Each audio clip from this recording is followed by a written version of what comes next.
자, 그 다음에는 볼석 인티스의 경제 재생산론이 등장을 해요. 경제 재생산론이라고도 하고요. 다른 말로 상응이론이라고도 합니다. 상응이론이라고도 하고 혹은 대응이론이다라고도 이제 우리가 이야기를 해요.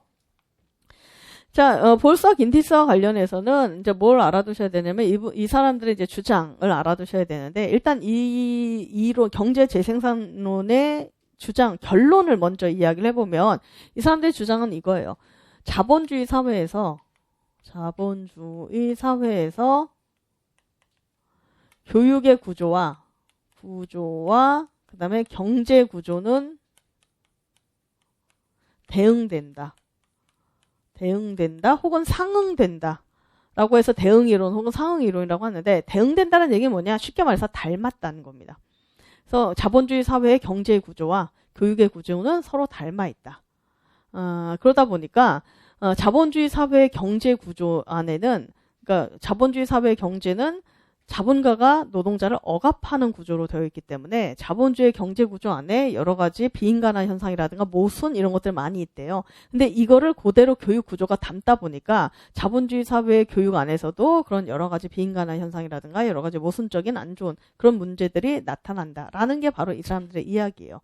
그래서 자본주의 사회의 경제 구조와 교육의 구조는 서로 대응된다, 닮아 있다. 이게 바로 경제 재생산론이라는 거죠. 자, 그러면 이 사람들이 왜 이런 주장을 했을까? 왜 저걸 닮았다라고 얘기를 하는가? 323페이지 보시면은 그 상응 이론 이야기를 하면서 자, 그 생산의 사회적 관계와 교육의 사회적 관계는 대응 관계가 있다는 것이다라고 하면서 동그라미 2번부터 이렇게 나와 있는 부분 있죠. 자, 거기 동그라미 2번, 3번, 4번 이렇게 나와 있는 요게 바로 그 대응 관계를 얘기하는 거예요. 그래서 과거 시험에 물어볼 때 요걸 알고 있는가, 요 대응 관계를 알고 있는가로 물어봤는데 자, 어떤 면에서 닮았다라고 얘기하느냐? 이제 이런 식이라는 거죠. 자본주의의 저 경제구조 안에 있는 노동자는 자기가 하는 일에 아무런 통제권이 없어요. 그건 마찬가지로 자본주의 교육구조 안에 있는 학생은 자기가 하는 공부에 아무런 통제권이 없다는 거죠. 이게 서로 닮았다는 겁니다. 즉 자본주의 사회의 저 공장에서 일하는 노동자를 한번 생각을 해보세요. 예를 들어서 그 노동자는 그날 하루 자기가 해야 될 작업 양이 정해져 있어요. 그 양대로 반드시 해야 돼요. 자기가 결정권이 없다는 거죠. 통제권이 없어요. 예를 들어서 뭐 텔레비전 만드는 공장이라고 생각을 해봅시다. 하루에 텔레비전을 뭐 한 10대씩 조립을 해야 된다고 생각을 해볼게요. 그렇게 정해져 있다고 생각을 해보세요. 그러면 난 무조건 하루에 10대씩 조립을 해야 돼요. 오늘 내가 컨디션이 되게 좋아서 하루 동안 10대가 아니라 15대 조립할 수 있을 것 같아. 라고 한다고 해서 15대 할 수 있느냐? 못해요. 그냥 정해진 10대를 해야 돼요. 반대로 오늘 너무 몸이 아파. 컨디션이 나빠. 그래서 오늘은 5대밖에 못할 것 같아. 그래서 5대 조립할 수 있느냐? 아니에요. 그날도 무조건 10대를 해야 돼요. 즉 매일매일 내가 하는 내 일임에도 불구하고 나는 아무런 결정 권한이 없어요. 그걸 어떻게 조정하거나 통제할 수 있는 권한이 없어요. 그냥 시키는 대로만 매일매일 해야 돼요. 이렇게 공장의 노동자가 자기가 하는 일에 아무런 통제권이 없는 것처럼 학교에서 공부하는 학생도 자기가 하는 자기 공부인데 아무런 결정 권한과 통제권이 없다는 거예요. 항상 시간표에 짜여진 대로 공부를 해야 돼요. 학교 가서 지금 이 시간 수학 시간이면 수학 공부를 해야 되지 지금 이 시간 내가 국어 공부하고 싶다고 해서 국어를 공부할 수 있는 게 아니라는 거죠. 내가 하는 내 공부인데도 나는 아무런 결정 권한이 없어요. 이게 닮았다는 겁니다. 예, 대응된다라는 거고. 두 번째, 자 공장에서 일하는 노동자는 노동을 하는 목적이 바로 뭐냐? 임금, 즉 돈을 벌기 위해서, 외적 보상이라고 할 수 있는 돈을 벌기 위해서 노동을 해요. 자, 그러면 학교에서 공부하는 학생도 마찬가지죠. 학생 공부하는 목적이 뭐냐? 외적 보상이라고 할 수 있는 성적이나 졸업장을 얻기 위해서 공부를 하는 거라는 거죠. 이런 면에서도 닮았다라고 이야기를 하는 겁니다. 우리 학교 다닐 때 고등학교 뭐 윤리 시간에는 왜 우리가 직업을 가져야 되는가? 뭐 이런 거 배웠던 거 기억나시지 않나요? 그럼 교과서에 뭐라고 나와 있냐? 직업을 가져야 되는 이유가 뭐냐? 첫 번째, 자아실현. 두 번째, 사회에 대한 봉사. 뭐 이런 식으로 아마 배웠던 기억 나실 겁니다. 아주 새빨간 거짓말이라고 저는 생각을 하는데 직업을 갖는 목적은 딱 하나예요. 생존을 위한 돈을 벌려고 우리가 직업을 갖는 거지 자아실현을 위해서 우리가 직업 때문에 직업을 갖는 게 아니에요. 그동안의 제 경험에 의하면은 직업을 통한 자아실현을 어딘가는 뭐 그런 거 하는 사람이 있는지 모르겠지만 제 경험상으로는 본 적이 없어요. 오히려 직업을 가지면 자아실현이 되는 게 아니라 자아의 분열이 일어나요. 분열이 일어나고 설사 왜 우리는 내가 좋아하는 걸 하면은 이제 그걸 직업으로 살면 직업을 통한 자아실현이 일어나겠지 이렇게 생각하는 경우가 있는데 그렇지 않습니다. 원래 인간의 속성상 자기가 좋아하는 것도 직업이 되면 하기 싫어지는 게 인간의 속성 중에 하나예요. 그러니까 뭔가 내가 그냥 하고 싶어서 이걸 이게 아무리 내가 좋아하는 일을 하더라도 이거를 생존을 위해서 직업이 되면서 이걸 안 하면 내가 먹고 살 수 없다 해서 생존을 위해서 일을 하게 되면은 굉장히 싫어진다는 거죠. 그래서 제가 예전에 알던 분도 발레 하시던 분이었는데 국립 발레단의 단원이 되셨대요. 근데 제가 잘 몰라서 그때 알았는데 그게 어마어마하게 되게 그게 엄청난 일이라고 그러더라고요. 왜냐면 그 국립 발레단의 단원이라는 게 무슨 매년 우리처럼 그래서 매년 일정하게 몇 명 뽑는다 이런 게 아니라 거의 불규칙하게 몇 년에 한 번씩 그것도 한 명 뽑을까 말까 이런 거기 때문에 사실 그게 그 단원이 되는 게 어마어마한 일이라고 하더라고요. 그러니까 그분이 워낙 본인이 발레를 좋아하고 발레를 사랑하고 해서 그때 단원이 됐을 때 너무너무 기뻤다는 거죠. 드디어 이제 내가 너무 사랑하는 이 발레를 하면서도 나는 뭔가 이제 직업이 되고 이제 생활이 안정되니까 난 너무 행복한 사람이다. 근데 한 3년쯤 시간이 지나니까 이제 이분이 뭐라고 하셨냐면 자기 너무 불행하다고. 그러니까 왜냐? 발레가 너무 싫어졌대요. 그래서 왜 싫어졌냐고 했더니 예전에는 그냥 자기가 추고 싶을 때만 추면 됐는데 이게 직업이 되니까 어떻게 되냐면 이제는 자기가 추기 싫어도 의무적으로 계속 춰야 되는 거잖아요. 공연을 나가야 되고 뭐 해야 되고 그러니까 처음에는 자기가 정말 즐겨서 했는데 이게 정말 의무가 돼버리니까 점점 이게 하기 싫어지고 그러다 보면 어떻게 되냐면 자기 인생에 너무나 소중한 걸 이제 잃어버렸다는 겁니다. 이제 더 이상 발레를 해도 즐겁지가 않고 발레를 하는 게 싫어지고 근데 우리가 인간으로서 인생을 살면서 뭔가 자기가 좋아하는 일 자체가 사라졌다라는 거 이건 또 엄청나게 슬픈 일이거든요. 그래서 자기 너무 불행하다고. 그러니까 원래 인간의 속성이 아무리 자기가 좋아하는 것도요. 직업이 되면 싫어지는 게 인간의 속성이에요. 그래서 저는 물론 내가 좋아하는 일을 하면서도 나는 여전히 이게 좋다라고 하면 그게 가장 좋기에 하겠지만 개인적으로는 이제 일반적인 보통 저 같은 사람 성향의 일반적인 보통의 성향이라면 가능하면 그게 나은 것 같아요. 자기가 정말 좋아하는 거는 취미로 해야 되고 직업은 좀 따로 갖고, 그러니까 생존을 위한 일 좀 따로 하고, 자기가 좋아하는 일을 이렇게 생존과 연결을 하면 오히려 이것도 싫어질 가능성이 있기 때문에, 오히려 정말 좋아하는 거는 좀 이런 생존과 상관없이 그냥 즐길 수 있도록 하는 게 이게 사실은 더 낫지 않은가라는 생각을 합니다. 어쨌든 그런 것처럼 노동은 그래서 오로지 임금을 얻기 위해서, 외적 보상을 얻기 위해서 해요. 애들도 마찬가지라는 거죠. 아이들이 학교에서 공부하는 이유가 뭡니까? 역시 자아실현? 아니면 학문 탐구의 기쁨? 전혀 그런 거 아니고 애들 오로지 성적을 얻으려고 졸업장을 얻으려고 공부를 한다는 거죠. 이것도 같아요. 자, 다양한 교육 수준의 분화는 다양한 직업 수준의 분화도 대응이 됩니다. 그러니까 무슨 말이냐면은 자, 이게 교육의 구조라고 생각하고 이게 어떤 경제 구조의 직업 구조라고 생각을 해보면 반드시 100% 일치는 아닐지 몰라도 이런 게 있다는 거죠. 우리나라에서 초졸, 중졸, 대졸 이거 너무 많이 했네. 그러면 초졸, 중졸, 대졸 고졸이 빠졌구나. 잠시만요. 초졸이냐, 중졸이냐, 고졸이냐, 대졸이냐, 대학원졸이냐 이렇게 교육의 구조가 분화가 됐는데 반드시 100% 일치는 아닐지 몰라도 이게 좀 직업 구조랑 대응되는 게 있다는 거예요. 즉 우리나라에서 초등학교만 졸업하면 대략 이 정도의 직업군에, 중졸이면 이 정도의 직업군에, 고졸이면 이 정도의 직업군에, 대졸이면 이 정도의 직업군에 이렇게 교육 구조의 분화와 경제 구조 안에 직업 세계의 분화가 또 서로 이렇게 좀 대응되는 모습을 보인다는 거죠. 자, 이런 것들을 봤을 때 바로 결국 자본주의 사회에서 교육의 구조와 경제의 구조는 상당히 닮은 게 아니냐, 대응됐다. 그러다 보니 결국 이런 자본주의 경제 구조와 닮은 이 교육 안에서 우리는 결국 어떤 인간만 길러내느냐, 저런 자본주의 경제 구조에 잘 적응하는 어떤 그런 노동자들을 길러내는 데만 이 교육이 초점이 맞춰져 있지, 흔히 자율적인 인간, 창의적인 인간, 지도자적인 인간을 길러내는데 이게 초점이 맞춰져 있는 게 아니라는 겁니다.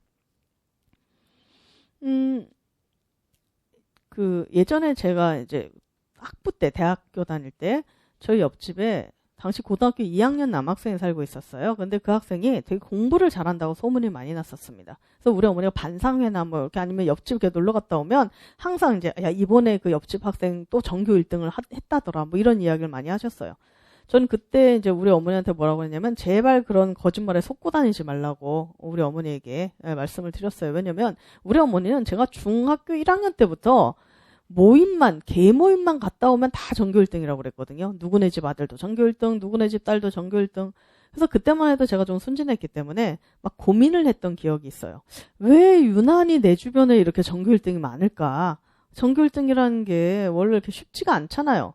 한 학교에 3명이지 않습니까? 한 학년에 1명씩 해가지고 한 학교에 3명씩밖에 없는데 어떻게 왜 유난히 내 주변에 우리 엄마 친구 아들 딸들은 다 전교 1등일까? 뭐 고민했던 기억이 나요. 나중에 알고 보니까 뭐 다 거짓말이더라고요. 아줌마들이. 예, 전교 1등 한다는 애가 나중에 보니까 대학을 못 들어가고 뭐 이러고 있으니까 나중에 보니까 이제 거짓말이 많아서 제가 이제 우리 어머니한테 좀 그런 거짓말에 속고 다니지 말라고 그랬습니다. 근데 결과적으로 봤을 때 그 우리 옆집에 살던 그 남학생은 진짜 전교 1등이었어요. 뭐 결과 나중에 보니까 결과도 그렇게 나왔고. 자, 근데 이제 어떤 일이 있었냐면 어느 날 우리 어머니가 이제 옆집에 놀러 갔다 오시더니 저한테 그러시더라고요. 옆집에 걔 전교 1등 하는 애 걔 굉장히 큰일 났다. 요즘 며칠째 학교를 안 간다 이러시더라고요. 그래서 왜 전교 1등이 왜 학교를 안 갑니까? 학교 생활이 얼마나 행복할 텐데. 그때 큰 사건이 있었다는 거죠. 얘기를 들어보니까 그 아이가 이제 학교에서 점심시간에 점심을 먹고 남은 시간에 이렇게 자습을 하고 있었대요. 전교 1등답게 이제 혼자 이렇게 자습을 하고 있었는데 그때 갑자기 얘가 있는 이 교실에 이제 문이 쭉 열리면서 옆반 담임 선생님이 이렇게 들어오시더라는 거죠. 그러면서 다짜고짜 이 전교 1등 얘한테 막 야단을 치기 시작을 하셨대요. 결론부터 미리 말씀드리면 그 옆반 담임 선생님께서 잘못을 하신 건데 그러니까 이분이 점심시간에 밖에 나가서 반주를 좀 하신 거예요. 원래 그러시면 안 되잖아요. 근데 이제 점심을 드시면서 약간 반주를 하셔서 약간 취하신 상태였던 거예요. 근데 이제 이 선생님이 평소에 얘를 좀 별로 안 좋게 보셨나 봐요. 근데 만약에 술을 안 잡수시고 취한 상태가 아니었으면 아무 일 없었을 텐데 약간 본인 취한 상태에서 지나가다가 이제 얘를 보니까 뭔가 얘에게 뭐 충고를 해야겠다라고 생각을 하신 모양이죠. 갑자기 쓱 들어오시더니 막 이렇게 술 냄새를 좀 풍기시면서 다짜고짜 얘한테 야단을 치시더라는 거예요. 야단의 주 내용은 너 건방져 이런 내용이었대요. 그러니까 또 공부만 잘하면 다야 건방져 뭐 이런 식의 평소에 좀 애를 안 좋게 보신 모양이에요. 근데 거기까지만 하셨으면 좋았는데 그러니까 너 앞으로 똑바로 해 그러더니 갑자기 이 선생님이 얘를 따귀를 한 대 이렇게 딱 때리시고 그 다음에 휙 나가버리셨다는 거죠.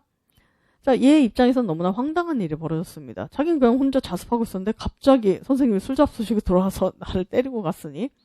자, 그러면 이런 황당한 일이 벌어졌을 때 저같이 평범한 학생은 어떤 반응을 보였을까요? 갑자기 들어와서 제 뺨을 때리고 나갔다. 사실 저같이 평범한 학생은 별다르게 반응을 보일 건 없어요. 왜냐면 맞는 게 하루 이틀 일이 아니기 때문에 그냥 오늘 재수 들을 게 없다. 뭐 이러면서 이제 뭐 짜증을 내던지 좀 마음 약한 친구라면 좀 이렇게 엎어져 울던지 뭐 이걸로 끝인데 얘는 이제 전교 1등이니까 전교 1등답게 그 길로 짐을 다 싸서 그냥 학교를 나와버렸다는 거죠. 그래서 점심시간에 그냥 집에 가버렸어요. 제가 집에서 어머니가 계시다가 깜짝 놀랐죠. 고2가 갑자기 이제 집에 오니까 점심시간에 해서 어떻게 된 거냐 했더니 얘가 학교에서 있었던 일을 얘기하는 거예요. 얘기하면서 이제 뭐라고 하냐 얘가 나는 전학 가겠다. 나는 이렇게 말도 안 되는 이런 학교 다닐 수 없고 난 당장 내일 다른 학교로 전학 가겠다. 그랬다는 거죠. 어머니가 그 얘기를 듣고 이제 어머니도 화가 나시잖아요. 처음에 금쪽 같은 내 새끼인데 아무 잘못도 없는데 뺨을 맞았다니. 그러니까 어머니도 이제 화가 나셔서 당장 때려쳐. 뭐 그 학교 아니면 갈 데 없냐? 당장 내일 다른 학교 가자. 막 이러면서 이제 화가 나셨어요. 그러다가 이제 시간이 흘러서 저녁 때가 됐습니다. 5시 뭐 이렇게 저녁 때가 되니까 학교에서 전화가 오더래요. 얘네 집으로. 얘를 달래려는 전화가 담임 선생님하고 교감 선생님이 이제 학교에 전화를 얘네 집으로 전화를 하더라는 거죠. 여기서 우리는 전교 1등의 위험을 알 수가 있습니다. 만약에 전교 1등이 아니라 그냥 평범한 학생이 그렇게 뺨 맞고 그냥 학교를 저 같은 평범한 학생이 뺨 맞고 그냥 집을 가버렸다. 과연 그날 밤에 저녁에 저를 달래는 전화가 학교에서 왔을까요? 저는 안 왔을 거라고 생각을 해요. 안 온 것뿐만 아니라 다음날 학교 가면 담임선생님에게 2배로 맞을 것 같습니다. 무단조퇴했다고. 니까짓 게 뭔데 한 대 맞을 수도 있는 거지. 그걸 갖고 그냥 무단조퇴를 해? 이걸로 아마 2배로 맞았을 것 같아요. 근데 얘는 전교 1등이다 보니까 이제 달래는 전화가 오는 거죠. 종례 시간에 담임선생님이 가보니까 애가 없잖아요. 그러니까 물어본 거예요. 도대체 얘 어디 갔냐? 종례 안 하고. 그랬더니 점심시간에 벌어진 일이라 목격자가 많은 거예요. 그 반에 애들이. 그러니까 애들이 일러 바친 거죠. 옆반 담임선생님이 술 잡수시고 들어와서 애를 때려서 그래서 얘가 화가 나서 집에 가버렸어요. 담임선생님이 도대체 이게 뭔 소린가 싶어가지고 옆반 선생님을 찾아갔더니 그제서야 이제 좀 이게 술에서 깨신 겁니다. 옆반 선생님께서. 그래서 본인도 내가 잘못했다. 이거 실수한 거다. 인정하시고. 그러니까 이제 얘를 달래는 전화를 한 거죠. 그냥 내일 학교 와라. 뭐 이 선생님도 잘못했다고 하니까 학교 와라. 그러니까 이제 어머님은 그 전화를 받고 풀어지시잖아요. 어쨌든 교감 선생님, 담임 선생님이 직접 전화를 했으니까 풀어주셔가지고 이제 애를 놓고 야, 그냥 내일 학교 가라. 고2가 전화가 무슨 전화기냐. 이렇게 학교에서 전화도 오고 이랬으니까 그냥 학교 가라. 그랬대요. 그랬더니 얘가 뭐라고 하냐. 좋다. 가겠다. 하지만 조건이 있다. 그러더래요. 그래서 조건이 뭐냐. 그랬더니 난 정말 아무 잘못 없이 아무 이유 없이 부당하게 뺨을 맞았다. 이건 100% 옆반 선생님이 잘못하신 거니까 저 옆반 선생님이 우리 반 애들이 다 보는 앞에서 나에게 공개 사과를 해줬으면 좋겠다. 그래서 선생님이 공개 사과를 하면 나는 그러면 이제 학교를 가겠다. 라고 이제 아이가 이야기를 하더라는 거죠. 물론 얘 말이 틀리진 않았어요. 맞는 말인데 근데 또 우리의 정서상 이게 될까라는 생각이 좀 드는 거죠. 왜냐면 선생님 입장에서는 애들 다 보는 앞에서 막 그렇게 사과하는 게 조금 부담스러울 수 있으니까. 근데 애는 이제 계속 그렇게 고집을 피우고. 그래서 이 어머니께서 담임 선생님에게 이제 이 아이의 의견을 전달하면서 애가 이러면서 고집을 피웁니다. 어떻게 할까요? 그랬더니 이제 담임 선생님이 그럼 제가 한번 중재를 해보겠습니다. 그래서 옆반 선생님한테 가서 자 이렇게 공개 사과를 원한다 얘가 하실 수 있겠냐. 그랬더니 이제 옆반 선생님은 물론 내가 잘못한 거니까 사과는 사과인데 나도 좀 체면이 있지. 공개 사과는 좀 그렇다. 그냥 1대1로 불러서 1대1 사과하는 걸로 이제 마무리하면 안 되겠냐. 옆반 선생님은 그렇게 의견을 내시고 근데 얘는 그 얘기를 듣더니 아니다. 나는 반드시 공개 사과를 받아야 된다. 라고 하면서 이제 고집을 피우는. 이제 그러면서 이제 얘가 학교를 안 간 것. 그게 이제 받아들여질 때까지 학교를 가지 않겠다. 그러면서 학교를 안 간 거라는 거죠. 개인적으로는 그냥 공개 사과를 그 선생님이 하시는 게 더 나을 것 같은데 왜냐면 뭐 체면 때문이라고 말씀을 하시는데 체면은 뭐 이미 깎인 상태 아닙니까? 그러니까 뭐냐면 그 술 잡수시고 들어와서 그 전교 1등 그 아이를 아무 이유 없이 그렇게 때리시는 순간 주변에 목격자들이 많잖아요. 그 반 아이들이 다 봤는데 그걸 보는 순간 그 반 아이들이 그걸 보고 멋있다고 생각을 했을까요? 저 선생님 정말 짱이야. 저게 술 먹고 들어와서 전교 1등을 때리다니. 저 선생님 정말 캡이고 짱이다. 멋있다. 뭐 이렇게 생각을 했을까요? 그게 아니라 웬만한 아이들이라면 미친 거 아니야? 이런 생각을 했을 거예요. 아니 선생님이 왜 수업 시간에 술을 먹고 저 제정신 아닌 거 아니야? 아마 저게 뭐야? 뭐 이런 식의 생각을 했을 거라는 거죠. 그럼 차라리 그냥 다 까놓고 미안하다. 선생님이 원래 그러면 안 되는데 그러면 사람이다 보니까 나도 좀 잘못하고 실수했다. 이런 식으로 하는 게 차라리 더 나을 것 같은데 이미 체면은 그게 더 자기 체면을 위해서 좋을 것 같은데 뭐 그렇게는 생각을 안 하셨던 모양입니다. 그래서 어쨌든 애가 이제 막 이렇게 고집을 피우면서 학교를 안 갔대요. 그러다 보니까 이건 며칠 뒤에 이제 아버님이 이제 화가 나셔가지고 애를 불러놓고 이제 야단을 치셨다는 거죠. 지금까지 네가 하는 걸 보니까 하는 행동을 보니까 너 진짜 나쁜 놈이구나. 네가 아무리 선생님이 잘못하고 실수하셨다고 하더라도 선생님도 사람이다 보니까 그럴 수 있는 거고 어른이 그래서 어쨌든 사과를 하겠다고 하면 아이가 그걸 좀 이렇게 받아들이는 맛도 있고 타협도 할 줄 알고 수그릴 줄도 알아야지 이렇게 끝까지 네 고집대로 하겠다고 하는 걸 보니까 너 진짜 건방진 놈 선생님을 대상으로 그런 걸 보니까 넌 진짜 건방진 놈이고 이제 보니까 진짜 너 맞아도 싼 놈이구나 하면서 이제 아버지가 이 애를 야단을 치셨다는 거죠. 그랬더니 애가 이제 얘기를 하는데 지금부터가 본론이에요. 이 앞은 다 배경 설명이고 이제 본론이 이제 지금부터인데 얘가 그러더라는 거죠. 아버지 제가 저번 여름방학에 캠프를 갔다 왔는데 거기서 뭘 배웠는지 아십니까? 이러더래요. 사실 이제 저도 그때 알았어요. 얘가 진짜 전교 1등이었구나라는 걸 그때 알았는데 아마 지금은 없을 거예요. 지금은 없고 이게 이제 제가 학부 때니까 벌써 수십 년 전의 얘기죠. 그 당시에 서울시 교육청에서 하는 게 그 서울시의 이제 고등학생 대상으로 하는 여름방학 캠프가 있었대요. 근데 그 캠프가 정확한 명칭은 제가 까먹었는데 대략 뭐가 들어가 있었냐면 캠프 이름에 21세기와 지도자가 있었어요. 그러니까 뭐 21세기 미래의 지도자를 위한 캠프 뭐 이런 거였던 걸로 제가 기억을 해요. 그러면 이 서울시 교육청에서 하는 이 미래의 지도자 캠프는 누가 하는 거냐? 서울 시내에 있는 고등학교 2학년 전교 1, 2등만 참여하는 캠프래요.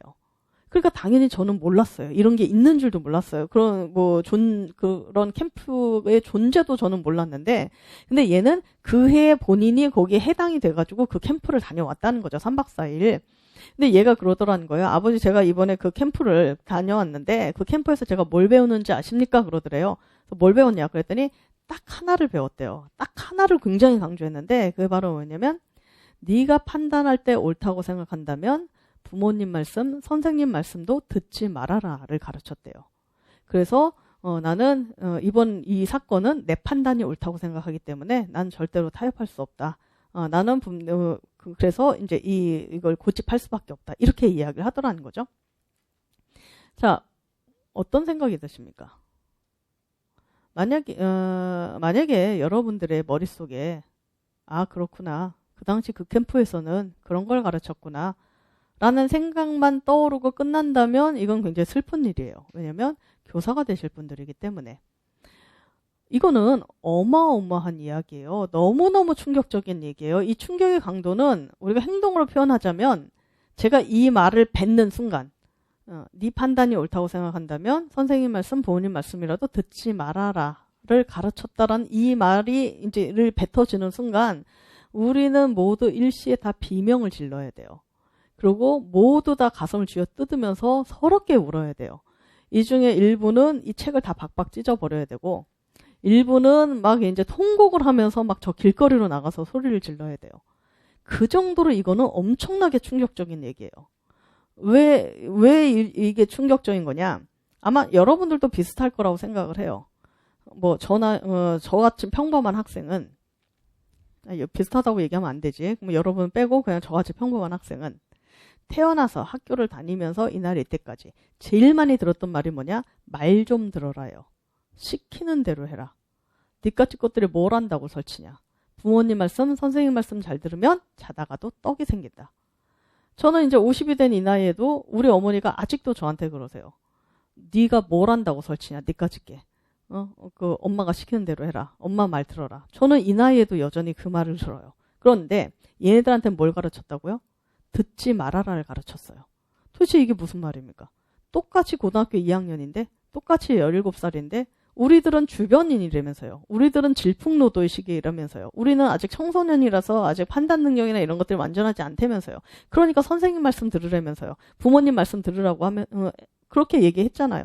근데 왜 똑같은 17살이고 똑같은 청소년인데 왜 우리에게는 말 좀 들어라라고 하고 걔네들에게는 듣지 말아라를 가르치는 겁니까? 이유는 딱 한 가지예요. 우리는 나중에 노동자가 될 애들이고 걔네들은 나중에 지도자가 될 애들이기 때문에 그렇습니다. 생각을 해보세요. 말 듣는 거, 남이 시키는 대로 말 잘 듣고 그대로 행동하는 거, 이거는 지도자의 덕목이 아니에요. 노동자의 덕목이지. 지도자는 남의 말을 듣고 하는 게 아니라 본인이 스스로 생각을 해야 돼요. 본인이 스스로 뭔가 판단을 해야 되고 그리고 그거에 대해서 본인 스스로 책임을 지는 게 지도자인 거죠. 남의 시키는 대로 말 잘 듣고 그것만 하는 거, 이거는 지도자의 행동이 아니라는 거죠. 그러니까 걔네들은 지도자가 미래에 될 애들이기 때문에 걔네들에게는 너희들이 스스로 판단하고 그게 옳다고 믿어지면 타협하지 말아라 라고 얘기를 하는 거고, 우리는 지도자가 될 애들이 아니라 우리들은 그냥 평범한 노동자가 될 애들이기 때문에 우리들에겐 말 들어라 라고 하는 거예요. 그러니까 보울스와 겐티스가 보니까 학교에서 일반 아이들에게 강조하는 여러 가지 규칙이나 룰이 무엇과 또 많이 대응되고 닮아 있느냐, 공장에서 노동자들에게 요구하는 규칙과 많이 대응되고 있다는 거죠. 예를 들어 우리는 왜 9시까지 지각 않고 등교해야 됩니까? 나중에 공장에 9시까지 출근을 해야 되기 때문에 그렇습니다. 왜 우리는 학교에서 선생님 말씀을 잘 들어야 되나요? 나중에 공장에 가서 공장장 말을, 감독자 말을 잘 들어야 되기 때문에 그런 거죠. 왜 우리는 학교에서 수업 시간엔 딴짓하지 말고 쉬는 시간에만 화장실 갔다 오고 움직여야 되나요? 나중에 공장에 가서 노동 시간에 딴짓하면 안 되기 때문에 그렇다는 거죠. 그러니까 즉 학교에서 많이 요구하는 학생으로서의 행동, 학생에게로서의 태도, 이런 것들이 사실 무엇과 굉장히 유사하냐면 공장에서 노동자들에게 요구하는 것과 굉장히 많이 흡사하다는 겁니다. 그러다 보니 항상 학교에서는 교육의 목적은 뭐냐? 자율적인 인간을 양성하자, 창의적인 인간을 양성하자, 미래의 어떤 지도자적인 인간을 양성하는 걸 교육의 목적이다라고 항상 그렇게 얘기는 그렇게 해요. 하지만 실제로 아이들을 어떻게 다루는가 내부를 들여다보면 실제로는 거의 노동자를 다루듯이 이렇게 다루고 있다는 거죠. 그러다 보니까 결국 이렇게 교육의 구조와 경제 구조가 닮아 있어서 자본주의 닮아 있다 보니 결국 자본주의 사회의 교육 안에서는 그런 창의적이거나 지도자적인 인간은 길러낼 수 없고 오로지 말 잘 듣는 노동자, 저런 자본주의 경제 구조에 적합한 잘 적응할 수 있는 말 잘 듣는 노동자만 만들어내는 그런 기능을 하는 게 지금 현재의 학교다라는 게 바로 볼석인디스의 경제 재생산론 이야기였습니다. 그래서 요 주장을 알고 있는가? 아까 그 대응 방식 세 가지와 그다음에 이들의 이 핵심 주장 자본주의 교육 구조를 통해서는 그런 노동자를 양성한다라는 거, 요걸 알고 있느냐로 과거에 시험에 한 2번 정도 나온 적이 있습니다.